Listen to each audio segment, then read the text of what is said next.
But who do you have for 3? I would make the argument that I would put Sabonis at 3. You kind of have to, Just right?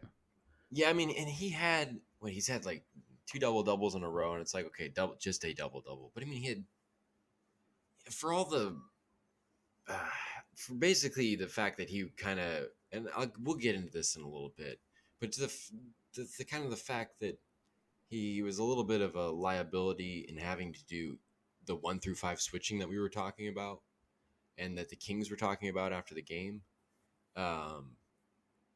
You know, he's played like 22 minutes, 19 points, and 14 rebounds. It's like, okay, Domas, that looks a little better. Like that's definitely your best game of the season That's like a statistically. Domas stat line. You expect to Yeah, see a lot. yeah, and I think maybe he had a more positive effect on the game against the Clippers, but the stat line was way better. It looked against the Warriors, and so I still put him at number 3. And I think it'd be interesting to see what he does against Memphis Grizzlies, uh, the Memphis Grizzlies, and I don't know. Yeah. Do you hear that dog? Yeah, of course. It's the Memphis Grizzlies. They're barking at me. But no, and Steven Adams and all that, and whoever else they have as bigs. I mean, that'll be interesting to see because we've seen interesting matchups between like Nurkic being this kind of big guy, very physical and large, and Sabonis like he struggled at times with that, and also all the crowding and physicality that the whole team brought in that first game. But then also you kind of have everybody kind of running around and very, very coordinated and smart ball movement and activity and pace, exactly the way the Kings want to play. That being the Warriors.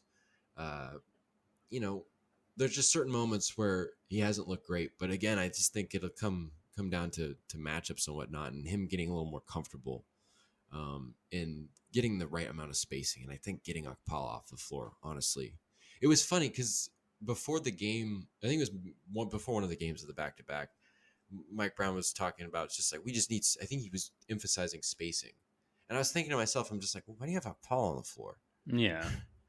I'm like, Exactly. I don't know. Like that just seems like you're shooting yourself in the foot doing that.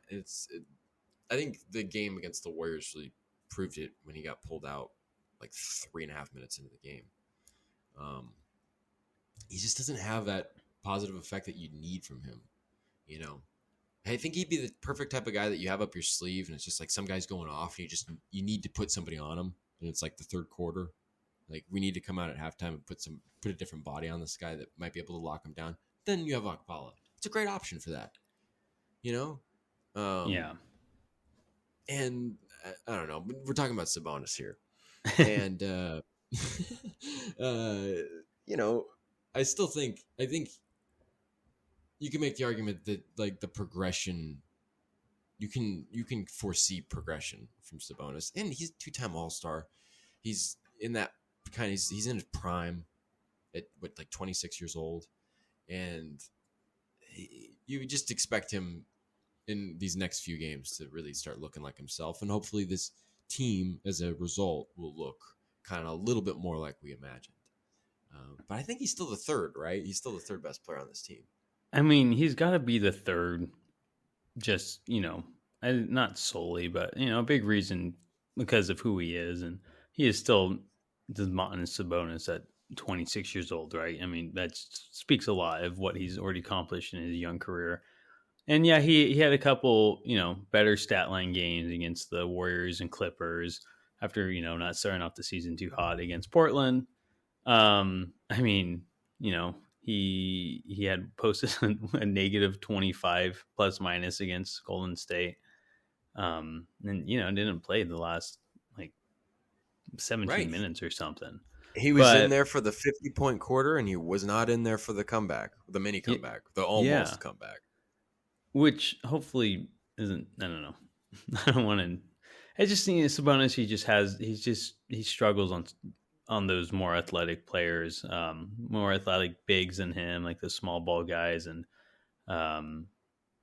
switching onto people. And that was the issue in Indiana, was that he was their power forward behind Miles Turner, who was the center, and it just didn't work out because Sabonis he struggles at the power forward because of those more athletic guys that play the four instead of the five. But when he's forced to face more athletic guys, he did not look good. And even against like Nurkic, he seemed like he was getting bullied around a little. So he definitely needs to figure it out on defense. I know he's not like the best defensive guy ever, but he needs to be better than what he's been doing so far.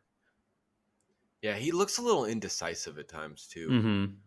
Mm-hmm. I think against the Warriors, because this was kind of the prime example of it. I think there was a moment where I get it, it's Steph Curry, but it's just like, or maybe it was a Klay Thompson one. It was one of the Splash Brothers, and I know Klay Thompson only had like 8 points in that game, so it would have been just one of few field goals that he actually had. But it was like coming off of a screen, and there was kind of a half switch, and it seemed like Domas wanted to kind of contest the shot. And I think it was Curry, actually, now that I think about it. I think he kind of wanted to contest the shot, but at the same time, he knew that he had his man rolling wide open at the basket, and he didn't make a decision there, and he just kind of like Curry could have done whatever he wanted at that point, and Curry passed it off to the guy. And I get it, that's tough, and that's exactly what the Warriors are drawing up there, but it's just like, I don't know.